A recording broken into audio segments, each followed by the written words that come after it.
Good afternoon, everybody. Good afternoon. How are you? Good to see you. We have a packed house, and I have two very special guests with me today. I will start with some scheduling announcements. Tomorrow afternoon, President Trump will travel to Las Vegas, Nevada to hold a roundtable and deliver remarks on the working families tax cuts. On Friday, President Trump will travel to Phoenix, Arizona to deliver remarks at a Turning Point USA event at Dream City Church. And I'm really honored to be standing here today on Tax Day with two esteemed members of the President's cabinet and his excellent economic team, Treasury Secretary Scott Bessent and Small Business Administrator Kelly Loeffler. As we have seen this tax season, President Trump's working families tax cuts have put a historic amount of money back into the pockets of the American people this year. On the campaign trail in 2024, President Trump looked voters in the eye and promised them he would sign the largest tax cuts in the history of our country.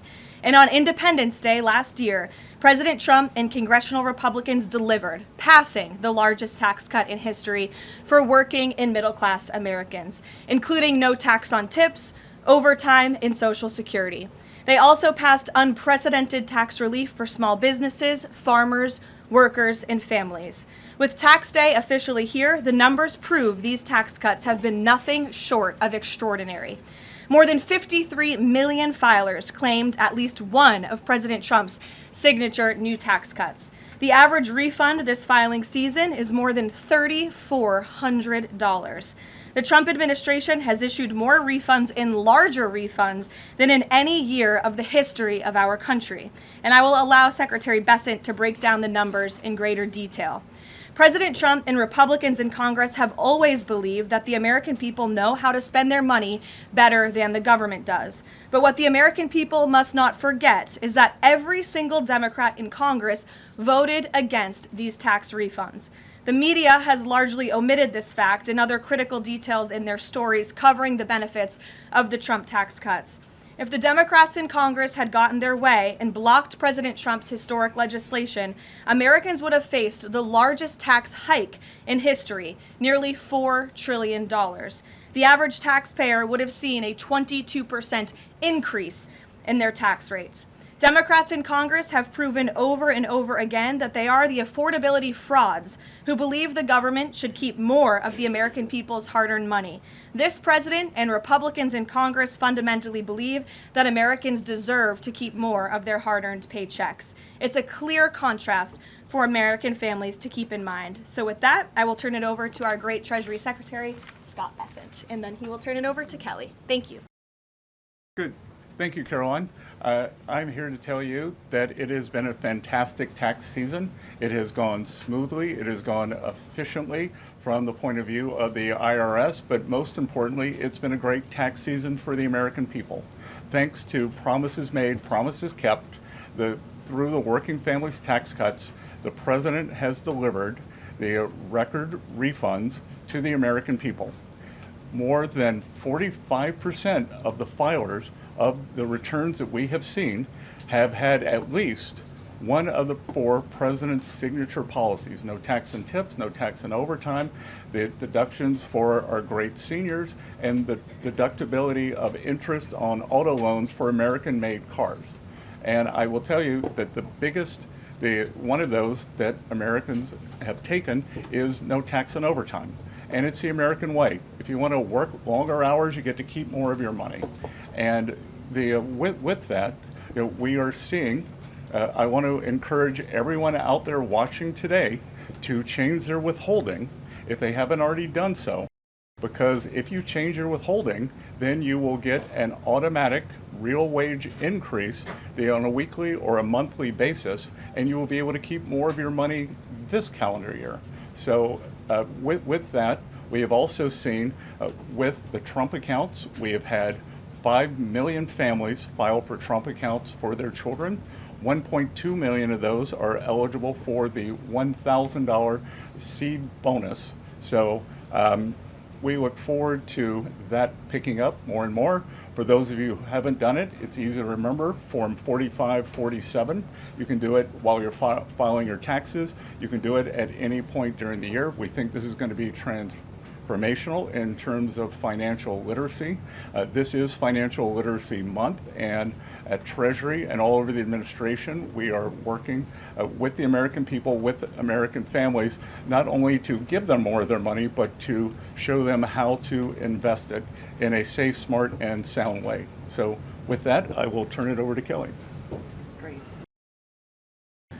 Thank you, Scott, and good afternoon, everyone. Excited to be here on Tax Day, important day for small business because small business and their employees have real relief thanks to President Trump's working family tax cuts.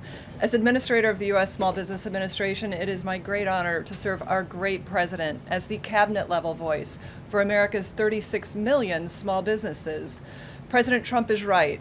Small business is big business. Indeed, they are a massive economic engine that creates 2/3 of all new jobs. They represent 99% of all businesses, and they drive about half of our GDP. The working family tax cuts are putting money back into the pockets of the hardest working Americans. That's why small business and their employees are benefiting the most.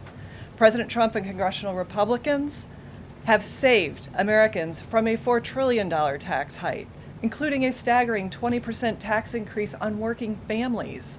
It would have destroyed millions of jobs. Now, I've traveled the country from Maine to Alaska, and not a single worker, not a single small business asked to pay $1 more in taxes, yet every single congressional Democrat voted to raise taxes, not just on small businesses, on our workers, on our seniors, on hardworking families. Thankfully, Republicans united behind common sense policy of letting Americans, not Washington bureaucrats or fraudsters, keep more of what they earn. Now, so far, as you've just heard, 12 million small businesses have an average tax saving of $7,000. The 20% small business pass-through deduction is now permanent, offering them certainty to plan for the future and the rocket fuel to create 1 million new jobs. Eric Williams at Prince Manufacturing in rural Georgia. He specializes in fabrication and machining. This year, he's reinvesting his tax savings to hire 500 new employees. The provisions for 100% expensing of equipment, expansion, and R&D are also growing production to help us reclaim industrial dominance. At Blue Patriot Fab, which I visited this week in Omaha, the owners highlighted one of their newest buildings, and they call it the Big Beautiful Building because the tax cuts helped them build it. Made in America is back, and that's why the America worker is winning too. No tax on tips and overtime means that millions of employees are now rewarded, not punished, for working more. And it's already benefited, as you just heard, 31 million taxpayers. In Baltimore, John and Tony Minidakis are proud second-generation owners of Jimmy's Seafood. Now, with no tax on tips and overtime, their 200 employees know that coming into work means going home with more pay. And Wade, a CNC machinist that I met at Lehigh Valley Plastics in Pennsylvania, said he routinely takes on extra shifts, and now the tax cuts reward his extra effort. And the benefits aren't just for tax season. As you've heard, the Trump accounts are connecting young people from birth to the power of our free enterprise system. With 529 savings accounts and Workforce Pell for trade schools, we're now training the next generation of skilled workers to fill millions of open jobs at small businesses. So in closing, America is open for business again. Yet every Democrat voted no on the very tax relief that is restoring Main Street, that is putting more money back into the pockets of hardworking families. Small businesses are rebounding from years of Biden inflation, decades of unfair trade, and massive regulatory overreach. But thanks to President Trump's tax cuts, they now talk about expansion, hiring plans, and generational opportunity. This is America First in action. Lower taxes, rising wages, and a thriving Main Street. Now millions of Americans are getting their largest tax refund ever, and Main Street is getting historic tax relief to keep the American dream alive. Thank you. Good. And before we take questions, I want to provide some numbers for you all. So tax day statistics as of April 12th. Over 53 million filers, nearly 45% claimed one of President Trump's signature tax cuts. The average tax cut for filers benefiting from one of President's new tax cuts is over $800. Over 6 million filers have claimed no tax on tips with an average deduction of $7,100. Over 25 million filers have claimed no tax on overtime with an average deduction of $3,100. Over 30 million seniors have claimed the enhanced deduction for seniors with an average deduction of $7,500. And over 1 million filers have claimed no tax on car loan interest on American cars for an average deduction of over $1,800. The average refund this filing season is over $3,400. Over 34 million families have claimed Republicans' enhanced child tax credit, which is permanently doubled and expanded by the working families tax cuts. Over 105 million filers have claimed the permanently doubled standard deduction, simplifying tax filing for millions across America. So as much as people do not like to pay their taxes, and we saw a survey today that 70% of Americans still believe that they are overtaxed, this is a great day for the American people. Thank you, Scott and Kelly. We'll now open it up to questions. You're welcome to ask me questions or either of the great cabinet officials next to me. And we'll start, as always, with our new media seat. Mr. Posobiec, why don't you kick us off? Thank you, Caroline. Secretary Bessent, if I may, there's been this media narrative out there that while we see the data on tax refunds, that it's not good enough, that the tax season has been too soft. What is your response to this media narrative regarding the tax refunds? Look, it's been an incredible tax season. We have done more with less at the IRS, that we have moved over millions of taxpayers to digital tax accounts, and that leaves us able to service more taxpayers in person and on the phone. And as we can see, the economy was very strong. We are seeing growth across the board in all areas, and as Kelly said, small business, Main Street are really the big beneficiaries, and this is what they don't want you to hear. That Wall Street always done great. This administration is focused on parallel prosperity and bringing prosperity back to Main Street, and that starts with people keeping more of their money. And one for Caroline as well as the administration in general, if I may. This past Saturday, I published a video of now former Representative Eric Swalwell in bed. The president's heading to Las Vegas. Well, Eric Swalwell was in Las Vegas in this video. I'm told, according to geotagging, this scandal has erupted now. Accusers coming forward, many others coming forward, as well as questions regarding his extremely close relationship with Arizona Senator Ruben Gallego. And I want to know if the administration had any comment on the fact that Senator Gallego seemed to be very vocal about wanting the release of the Epstein files, and yet when questions come to his own involvement with Eric Swalwell, he doesn't seem to want to provide anything. Yeah, look, I think the accusations and allegations against former Representative Swalwell are despicable and disgusting. I think it's also quite plausible, as you point out, Jack, that there were many other Democrats in this town on Capitol Hill who knew about his perhaps illegal behavior, certainly his disgusting and inappropriate behavior, and why were they silent for so long? I think those are questions that must be raised of these sitting representatives, including Mr. Gallego, and I hope that the journalists in this room will do their jobs, and the journalists on Capitol Hill will do their jobs to ask Democrats in power how they knew about such despicable behavior from one of their elected representatives for so long, but never said or did anything about it. So that's what we hope to see as far as the White House and the President is concerned. Thank you. Peter. Thank you. I have one for you and then one for Secretary Bessent. Sure. For you, Caroline, there are now 10 American scientists who have either gone missing or died since mid-2024. They all reportedly had access to classified nuclear or aerospace material. Is anybody investigating this to see if these things are connected? I've seen the report, Peter. I haven't spoken to our relevant agencies about it. I will certainly do that and we'll get you an answer. If true, of course, that's definitely something I think this government and administration would deem worth looking into, so let me do that for you. Thank you. And Secretary Bessent, it doesn't sound like we're going to have $3 a gallon gas by summertime, which we had initially been told by the Energy Secretary.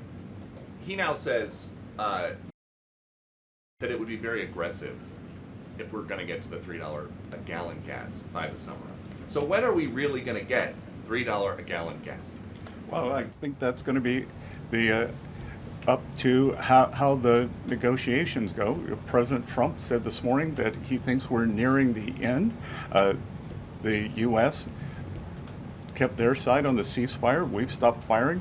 The Straits of Hormuz have not been completely reopened, so we will see. And I'm optimistic that during the summer we will see gas with a 3 in front of it sooner rather than later. It's Bank Week here in D.C., so I've been meeting with a lot of my Middle Eastern counterparts, the finance ministers, and they all say that once the straits are open, they can start pumping again within 1 week. So not by summer like Memorial Day, but maybe by Labor Day?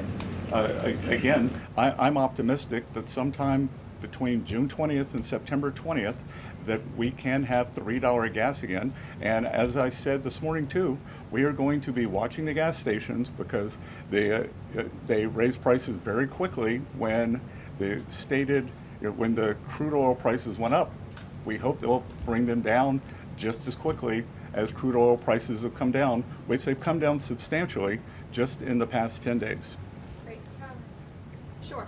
Thank you so much, Caroline. Can you give us an update on the president's thinking on the next attorney general? A lot of names have been going around, like Ron DeSantis, Rudy Giuliani, Ed Martin.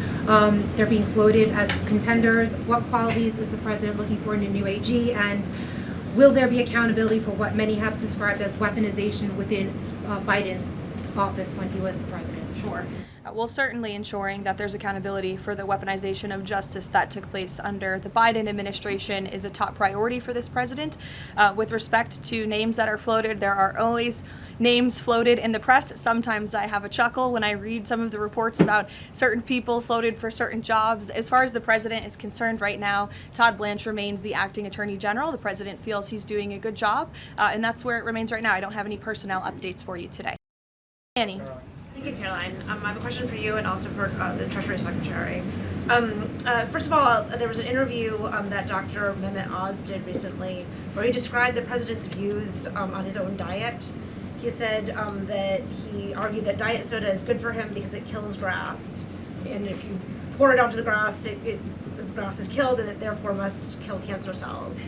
I'm wondering if you can, was this sort of an accurate description of how the president sees? Look, as we all know in this room, I think you know the president has a very good sense of humor. It's one of his most underreported characteristics, I would say. I have heard him tell this joke before. I think the Wall Street Journal should get a better sense of humor. And then another one for you. Has the president filed his taxes and is he going to release them publicly? It's actually a very good question. I have not inquired with the president directly about his own taxes, but I'm happy to do so and we'll get you an answer on that. Secretary Bessent, I have filed my taxes.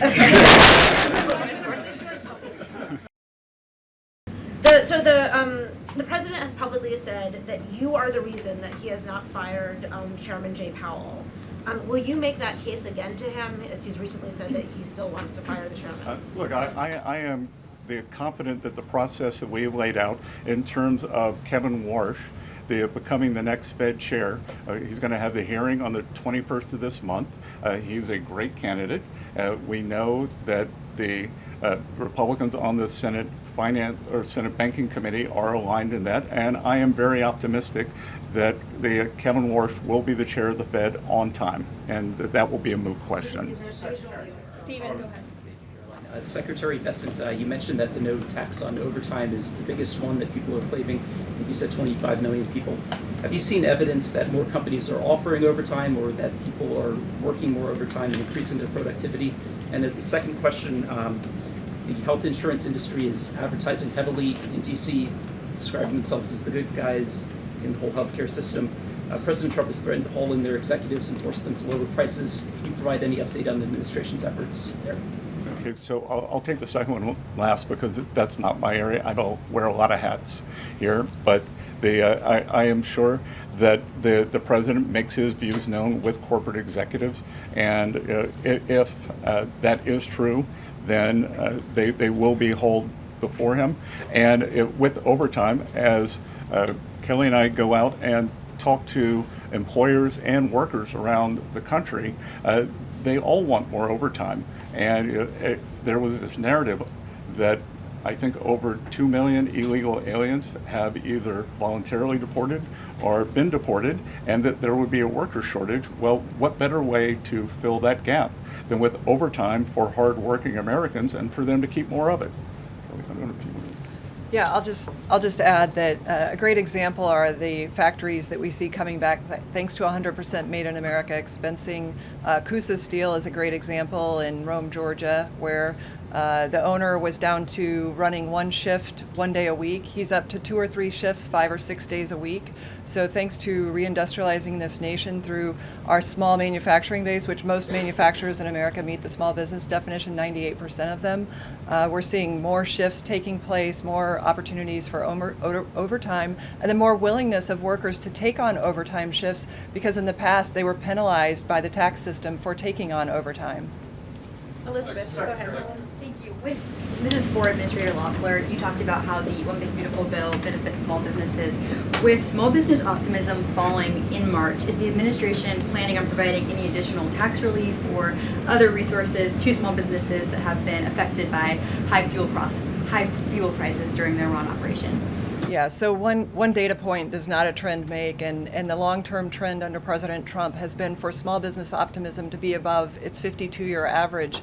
Under Joe Biden, small business optimism fell below that average for 34 consecutive months because small business was being crushed by regulation, massive red tape, the threat of high taxes, and all the burdens of the Green New Deal. So right now, small businesses are really in growth mode. They're planning to hire, and the optimism is very strong. If you see in the NAM survey, National Association of Manufacturers came out, their optimism is up 5 points. So I think this is temporary, and we'll get back on trend. The status of extending the Iran ceasefire, Caroline? Yes, so I saw some reporting, again, bad reporting this morning, that we had formally requested an extension of the ceasefire. That is not true at this moment. We've remained very much engaged in these negotiations, in these talks. You heard from the Vice President directly and the President this week that these conversations are productive and ongoing, and that's where we are right now. I've also seen some reporting about the potentiality for in-person discussions again.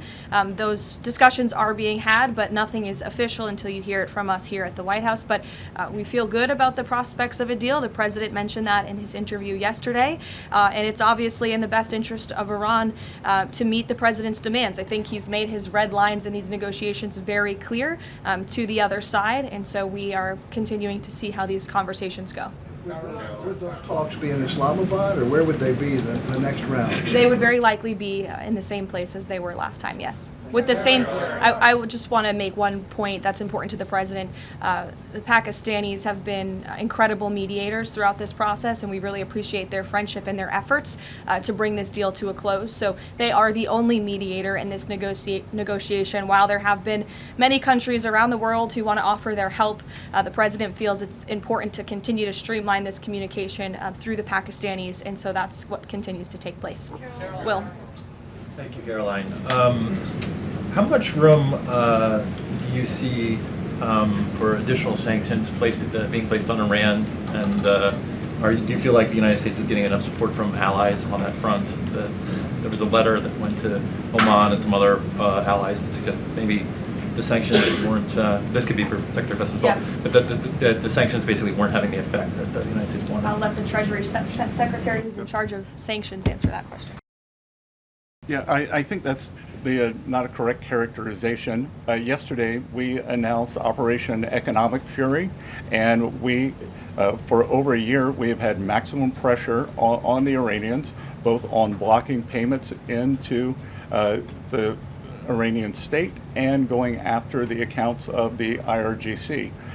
One of what may prove to be fatal mistakes that the Iranians made was bombing their GCC neighbors, and who are now willing to be much more transparent in terms of the funds or do a deeper dive in investigating the funds that are held within their banking systems. So we have pushed out to them the request that we want to freeze more funds of the leadership of the IRGC and any members of Iranian leadership. The other thing that we have done is we have told countries that if you are buying Iranian oil, that if Iranian money is sitting in your banks, we are now willing to apply secondary sanctions, which is a very stern measure, and the Iranians should know that this is going to be the financial equivalent of what we saw in the kinetic activities. Is this an example of expanding the war economically as opposed to militarily? Is this another phase of that? Exactly. Secretary, what was the coordination? Any update on the insurance program, the U.S. reinsurance program for ships and tankers sailing through the Strait of Hormuz? Any update on that, sir? Well, it's now up to $40 billion. It's run through the DFC, and we are waiting for the ships to be able to get some semblance of normality, and then they can come to the DFC and our private sector partners and request the insurance. And what do you tell private shipping companies out there right now nervous about this whole thing, saying, wondering if they should even get near the strait? What's that? What do you tell to encourage shipping companies to do business through the strait?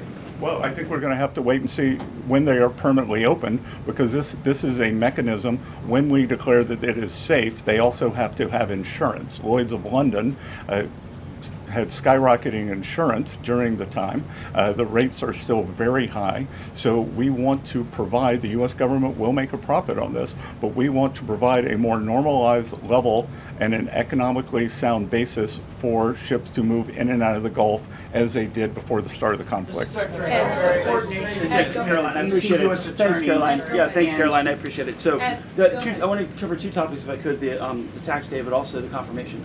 So, the confirmation hearing set for next week for Kevin Warsh, but Senator Tom Tillis is still a no, and he's holding firm on that. How are you going to win over Senator Tillis to get this confirmation out of committee? Well, I'm sure Senator Tillis wants to do the best thing for the Federal Reserve, for the American people.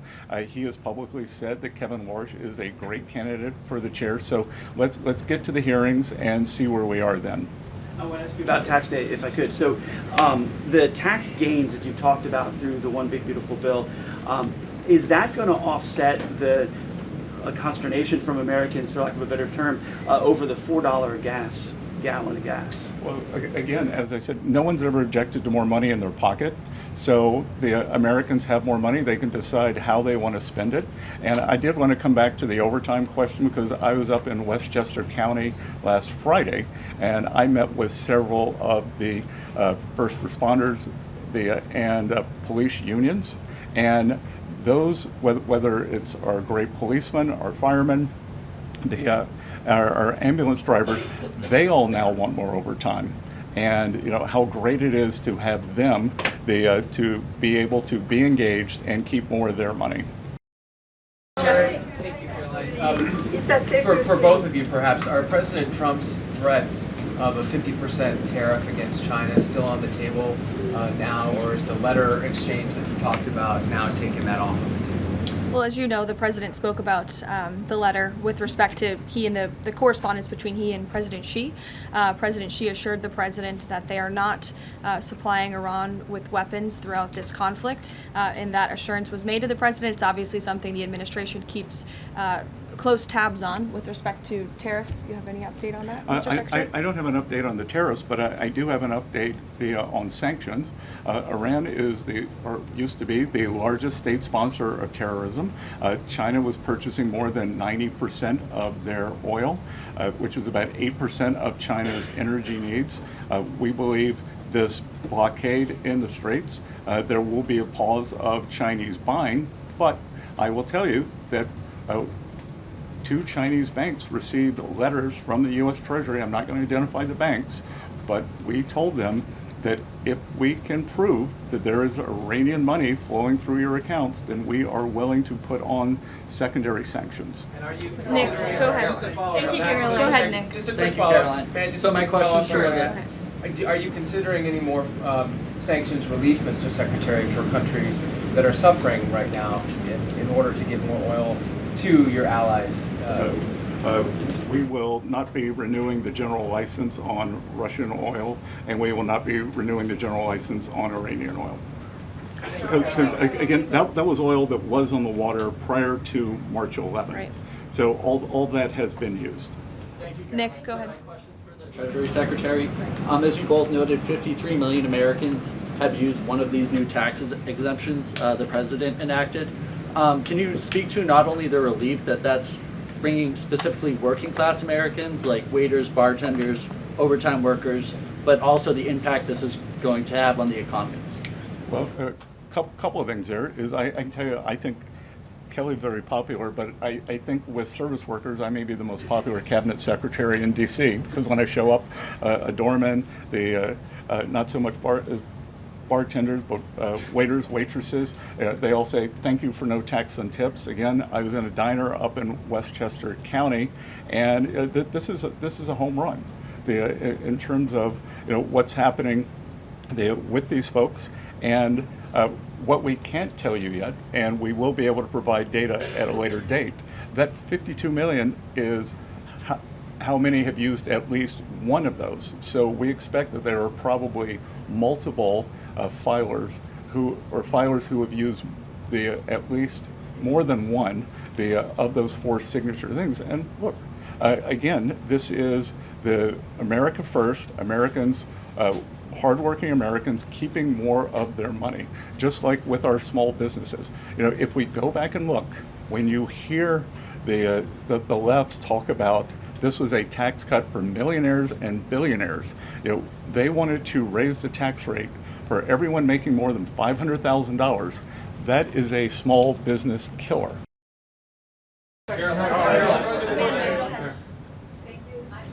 have one question for the Secretary and then the Administrator. Mr. Secretary, since we're on the topic of China a few minutes ago, we are a little over a year past Liberation Day, the tariffs. The goods trade deficit with China has dropped sharply. Are those gains sustainable, and are you worried about any retaliatory actions that could go against those gains? I actually think we're going to be building on those gains in terms of the trade deficit dropping with China. Since last summer, there's been great stability in the relationship, and really the keystone to the relationship is the strong respect that the two leaders have between each other. My experience has been when the communication is at the top, then we follow that directive and those wishes. We had the meeting in Busan, Korea. In October, we will be having the state visit in Beijing, and so I expect great stability in the relationship, but that doesn't mean that our trade deficit can't continue dropping. Go ahead. For the Administrator, I know that there are orders and shipments of factory equipment. They are at record highs. How many small businesses has the SBA assisted with loans and supports, with loans to support them? Well, the SBA set an all-time lending record last year of $45 billion under President Trump, because small businesses now have access to the capital that they need to build in America. Again, we are becoming a nation of builders, and we see that on the ground. Factories expanding. As a result, we have record PMI, which is Purchasing Managers Index, manufacturing expansion, 2 consecutive months in a row of export records. And so when you look at where our nation has come in terms of export-import imbalance, it's been unfair to the American worker and to American industry, and we're reshoring whole industries because of this tax bill. Libby. Libby, go ahead. Thank you, Caroline. I have 2 questions for you. The first one is about Iran. The second one's actually about United Airlines that I want to ask you about. So on Iran, is there a timeline for how long this blockade is going to remain in place in the Strait of Hormuz by the United States that President Trump has voiced to you or that you've heard among officials? Sure. I will never set timelines on behalf of the President of the United States, but with respect to the blockade, as you know, it has been fully implemented, and it's being enforced against vessels of all nations entering or departing Iranian ports. I want to make that point clear. I've seen some misreporting on that as well. This includes all Iranian ports on the Arabian Gulf and the Gulf of Oman. And our U.S. forces in the region are supporting the freedom of navigation for vessels that are transiting the strait to and from non-Iranian ports. So I know know some in the press were confused about that. We are supporting the freedom of navigation, just not with respect to any tanker or vessel that would benefit the economy of Iran as these negotiations continue. So there was reports that the CEO of United proposed a merger with American Airlines. This would affect tens of millions of Americans. That was proposed in a meeting with President Trump. Was that a merger that he has voiced any kind of support of? It's not anything that we have a position on or anything we're commenting on. I know it's an idea that has been proposed by private industry, but it's not something the President or the White House have an opinion on or are weighing in on at this time. John, go ahead. Thanks a lot, Caroline. This is for Secretary Bessent.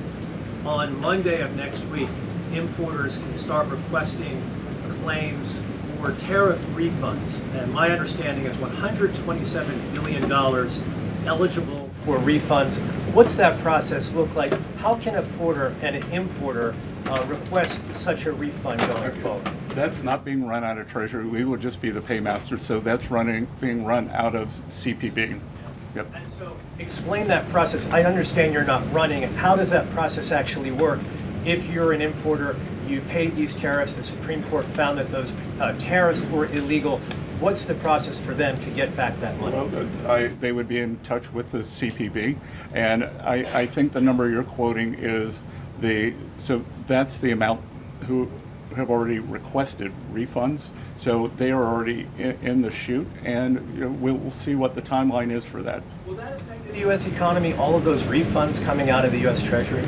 We'll have to see what comes out, and we'll have to see what the companies do with them. Just to be clear, thanks to the Supreme Court, some of this money is going back to China. So is that going to affect the U.S. economy? I don't know. A question for Secretary Bessent. Danny, go ahead. Secretary, you were quoted as saying in an interview earlier this week that it was worth a bit of economic pain for international security. Is that this administration's message to American voters with high gas prices that ahead of the midterms this year that it's worth the economic pain? Well, the message is the short-term volatility for long-term gain. And Danny, if I could add to that, the President's been very clear, again, as the Secretary just said, this is a short-term disruption for the long-term strategic goal of the United States to ensure that the world's leading state sponsor of terror cannot obtain a nuclear weapon. That's a good thing for the American people. That's a good thing for people all over the world. And as the President and his economic and energy team have repeatedly stated, as soon as the operation and now the negotiations with Iran conclude and the strait is reopened, we do expect gas prices to decrease. And thank goodness we have a president and an administration that believes in American energy dominance in bringing down prices at the pump.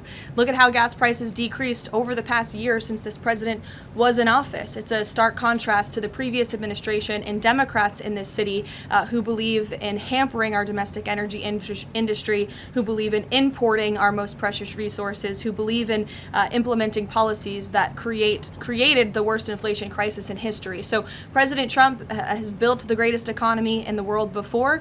He is doing it again. Of course, we have this short-term disruption, but again, it's for the long-term strategic goal of ensuring that these terrorists cannot possess a nuclear bomb. Jennifer.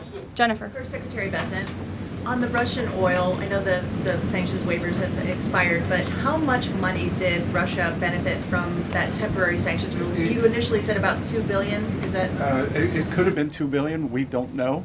But it's let's think of a different world where oil spiked to 150, and they would have made a lot more by doing that, by pushing the Russian barrels that were already on the water. They were going to be sold. They were going to China no matter what. We pushed them to our allies. We helped stabilize the oil price. And as you can see, there were doomsday scenarios. Oil's going to 150. It's going to 200. It's going to $250. West Texas crude, for the front month delivery, is about $92 or $93 now. Thank you, everybody. I know we have two very busy cabinet secretaries with us here today. Before we do depart, just one final announcement. As you know, this year we celebrate America's 250th birthday. In honor of this historic occasion, President Trump and the Department of Interior will submit plans for the United States Triumphal Arch, which will be an architectural masterpiece to celebrate our history right here in Washington, D.C. This is a rendering of the Arch for you. Thank you, Peter.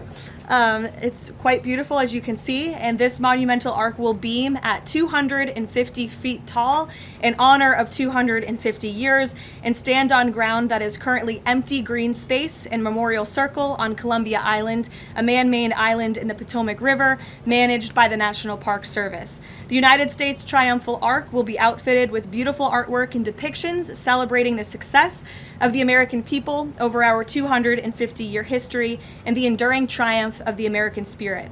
Long after everyone in this room is gone, our children and grandchildren will remain inspired by this national monument.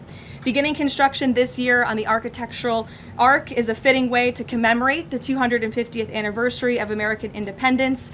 Great nations build beautiful structures that cultivate national pride and love of country, and this triumphal arch should be a project that all Americans of all political persuasions can support because it's a monument for every American to celebrate 250 years of our nation's proud history. And again, the plans for this will be submitted tomorrow. We'll have many more announcements with respect to our 250th anniversary in the coming months as we look forward to the 4th of July. Thank you very much, everyone. Have a great day.